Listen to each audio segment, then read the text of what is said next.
Tom, before we get into the specific habits and the data that was identified, can you explain what we mean by keystone behaviors? So it comes out of behavioral science, where you can identify certain behaviors that if you're able to unlock them, they tend to have sort of like cascading consequences.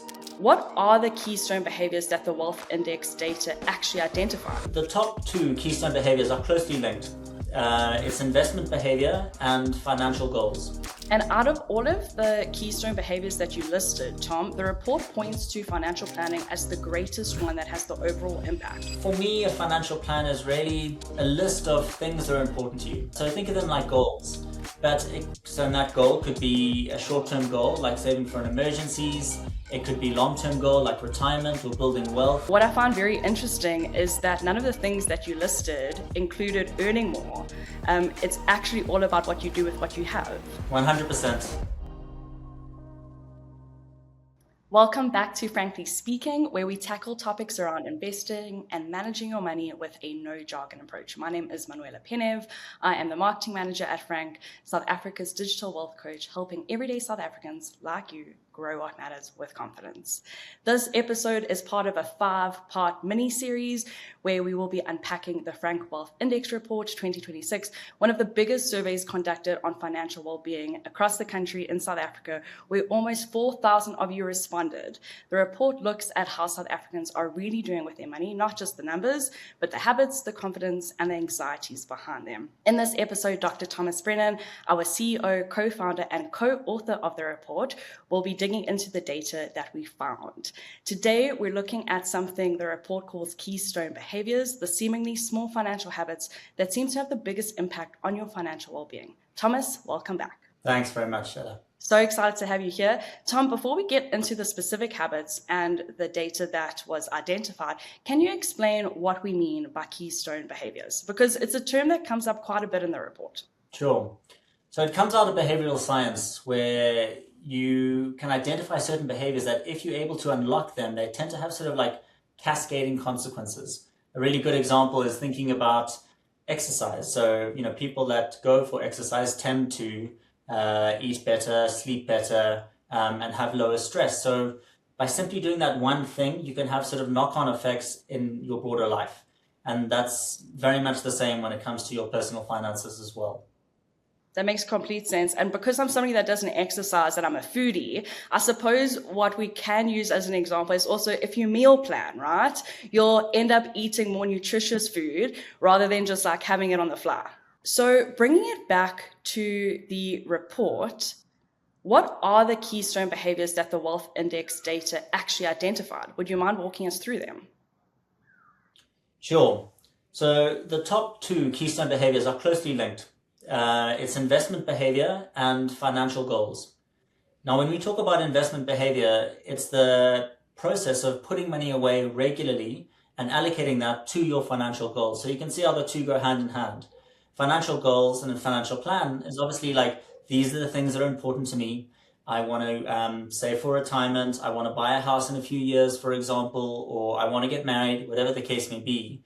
But the moment you've identified those goals, you can see how that nicely maps to, okay, well, I'm going to make sure I put money away in order to achieve them. So what we see is that those two goals alone, by far and away, have the largest uplift in terms of your general financial well-being. It tends to have significant knock-on effects. You tend to save more, you tend to manage your expenses and be on top of your debt because you want to start channeling more money into your financial goals. The other keystone behavior that we see is actually saving regularly or setting up an emergency fund.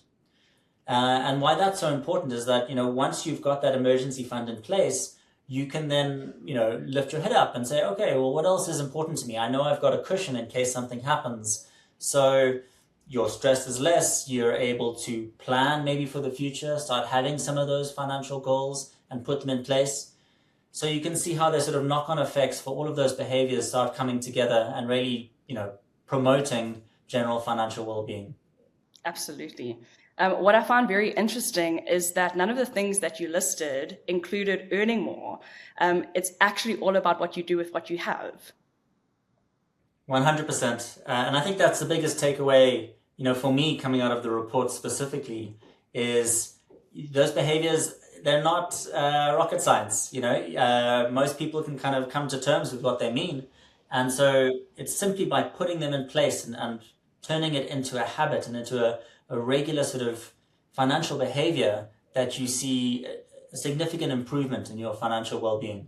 And out of all of the keystone behaviors that you listed, Tom, the report points to financial planning as the greatest one that has the overall impact. What do we mean when we refer to financial planning, and why does it sit above the rest? So, for me, a financial plan is really a list of things that are important to you. So think of them like goals. So that goal could be a short-term goal, like saving for an emergencies. It could be long-term goal, like retirement or building wealth, or saving for your child's future education, whatever the case may be. It's important to understand that your financial plan is going to evolve over time. So as your needs evolve, you start a family, you want to get married, whatever the case may be. So what's important is to kind of identify what are the things that are important to you right now, where you are in your life. Put them down on paper, or if you're a Franc user, you can create those investment goals within the app. And then once you've established them, you can say, okay, well, I know I need to, in order to achieve this particular goal in 5 years, 10 years, whatever the case may be, you can figure out what your investment strategy should be for that goal. And then constantly update as you're, able to achieve those goals. Cool, I've bought a house now. That's like no longer a goal. What's the next goal? Maybe it's a renovation project for the house, whatever the case may be. So you can see how it's sort of like a dynamic, personal financial plan that gives you clear focus in terms of what should you be doing with your savings? What should you be doing with your money?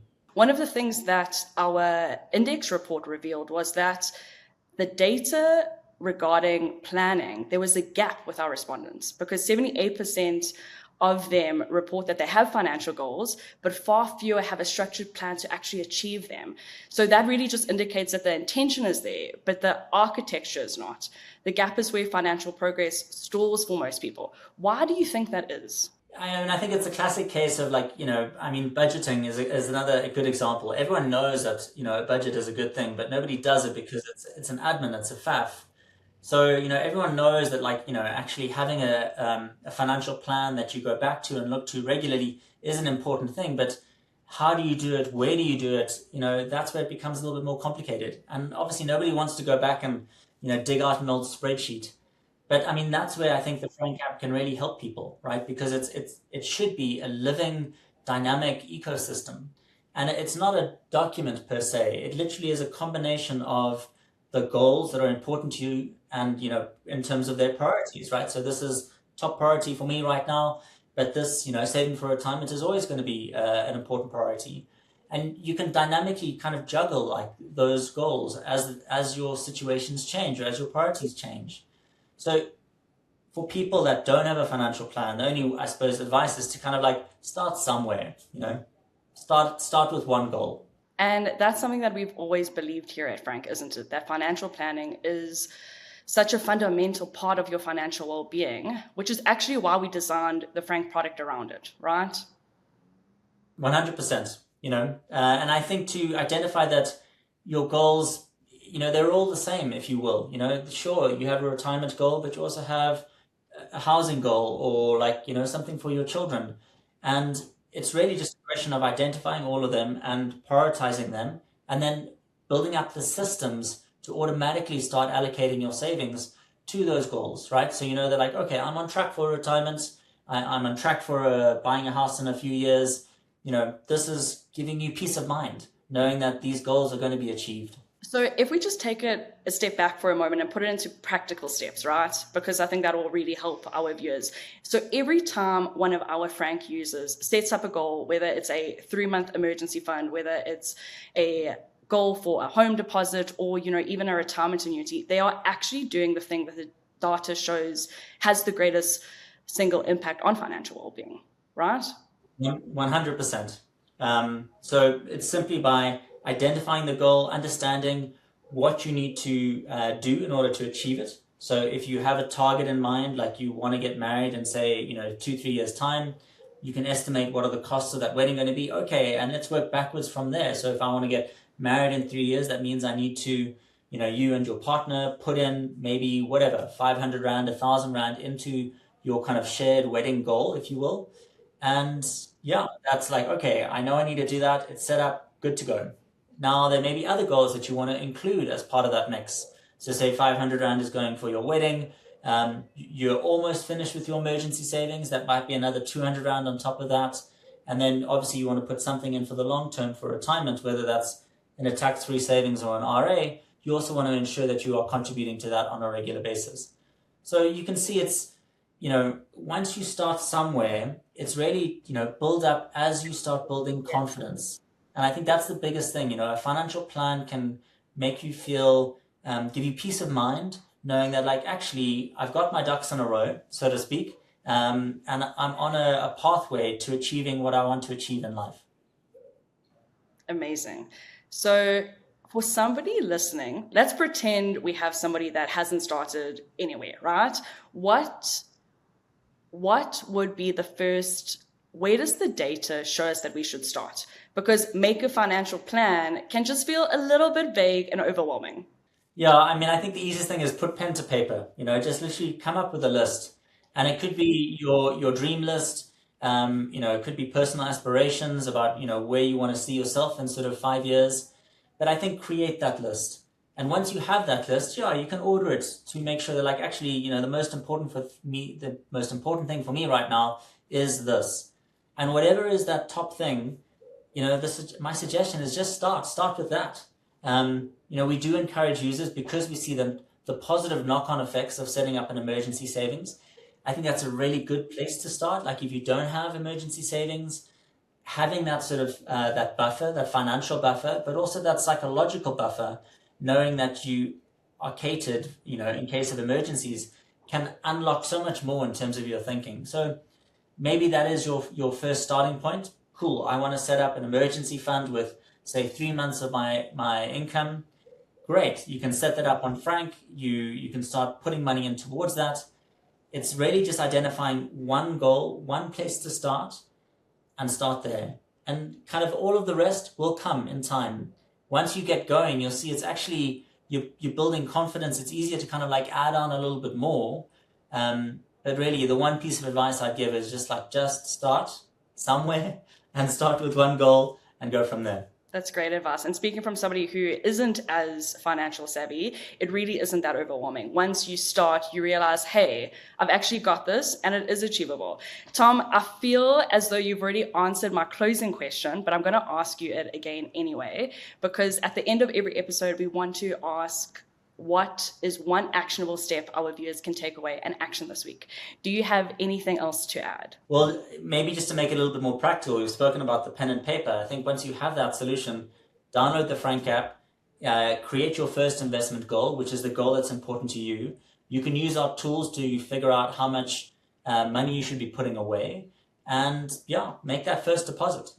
That's you've started a journey towards financial prosperity and hopefully better financial well-being. Wonderful. Thomas, thank you so much for joining us this episode. To our viewers, thank you for being here. If you liked what you saw and heard, please give us a like, a comment, and don't forget to subscribe to our channel. Thank you. Goodbye.